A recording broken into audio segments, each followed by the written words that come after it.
तो दोस्तों, एक बार फिर से आप सभी का स्वागत है वॉच जुजू इंडिया। आज हम दिल्ली के 5 सबसे बड़े गैंगस्टर जिनसे पूरा दिल्ली कांपता है उनकी बात करने वाले हैं। तो आइए शुरू करते हैं।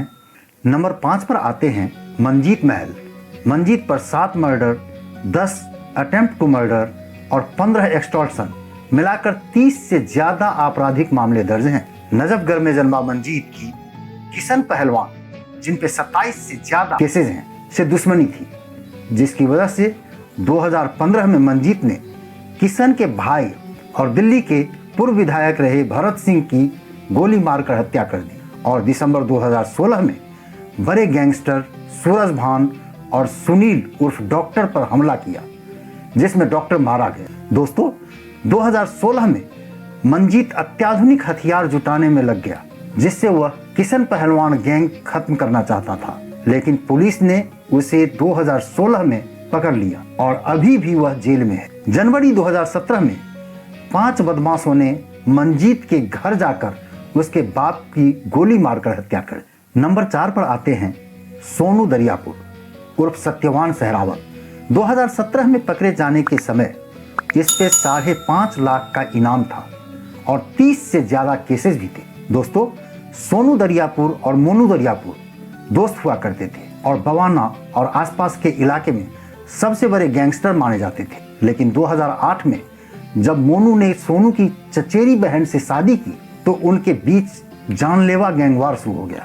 2008 में सोनू ने मोनू की गाड़ी पर हमला किया, जिसमें मोनू और उसकी बीवी बच गए, मगर उसका ड्राइवर मारा गया। फिर सोनू ने मोनू के भाई की नजफगढ़ में बीच बाजार हत्या कर दी, जिसके बाद मोनू को पुलिस सुरक्षा मिली, लेकिन सोनू नहीं रुका और 2017 में सोनू ने दोस्तों के साथ मिलकर मोनू की गाड़ी पर हमला किया, जिसमें मोनू, उसका दोस्त अरू, एक एएसआई की मौत हो गई और एक आर्मी का जवान भी घायल हुआ।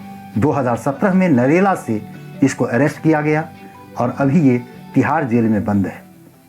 नंबर 3 पर आते हैं राजेश भारती। क्रांति गैंग के हेड राजेश भारती पर 38 से ज्यादा आपराधिक मामले दर्ज थे।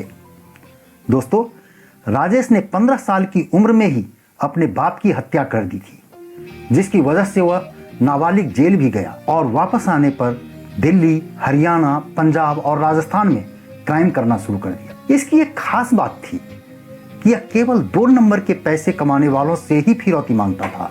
फरवरी 2018 में हरियाणा पुलिस ने इसको पकड़ लिया, लेकिन कोर्ट के रास्ते में ही वह भाग निकला।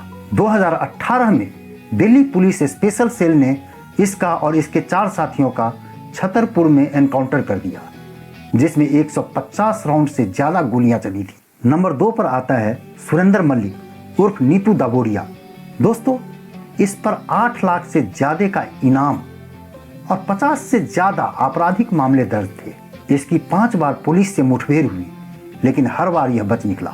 16 साल की उम्र में ही पहला मर्डर करके नीतू ने क्राइम की दुनिया में तहलका मचाना शुरू कर दिया और अपनी गैंग बना ली। नीतू दाबोलिया गैंग ने दिल्ली पर 7 साल तक एक तरफा राज किया और फिर इसकी नीरज बवाना गैंग से दिल्ली की सबसे बड़ी गैंग वार शुरू हो गई।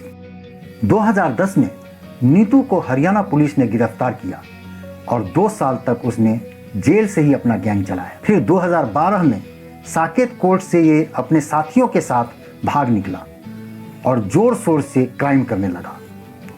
एक बार एक हेड कांस्टेबल ने उसकी कार को रोका तो नीतू ने बीच सड़क पर उसकी हत्या कर दी। अक्टूबर 2013 में दिल्ली के बसंत कुंज इलाके में उसका एनकाउंटर कर दिया गया।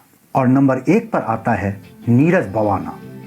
दोस्तों, नीरज बवाना गैंग पिछले 8 साल से दिल्ली का सबसे बड़ा गैंग है। नीरज पर 10 राज्यों में 100 से ज्यादा केसेस हैं और आप इसकी ताकत का अंदाजा इससे लगा सकते हैं कि तिहाड़ में दुनिया के बहुत बड़े गैंगस्टर छोटा राजन ने सरकार से नीरज बवाना से सुरक्षा मांगी थी और बोला था कि नीरज दाऊद के साथ मिलकर उसको मरवाना चाहता है। 18 साल की उम्र में पहला मर्डर करके यह तिहाड़ गया, जहां इसकी मुलाकात दाऊद के राइट हैंड रहमान से हुई, जहां इसने एक्सटॉर्शन का बिजनेस सीखा और बाहर आते ही एक गैंग बनाई जिसमें नवीन बाली, अमित भूरा और सुनील राठी जैसे बड़े गैंगस्टर शामिल किए और दिल्ली की बाकी गैंग्स से वार शुरू कर दी। नीतू दावोरिया गैंग के खत्म होने के बाद दिल्ली का सबसे बड़ा गैंग बन गया और नीरज दिल्ली का दाऊद बन गया। 2015 में इसको गिरफ्तार कर लिया गया और अभी ये तिहाड़ जेल से अपना गैंग चलाता है। तो दोस्तों, अगर आपको ये वीडियो पसंद आई हो, लाइक, कमेंट, शेयर जरूर करें और सब्सक्राइब करना ना भूलें।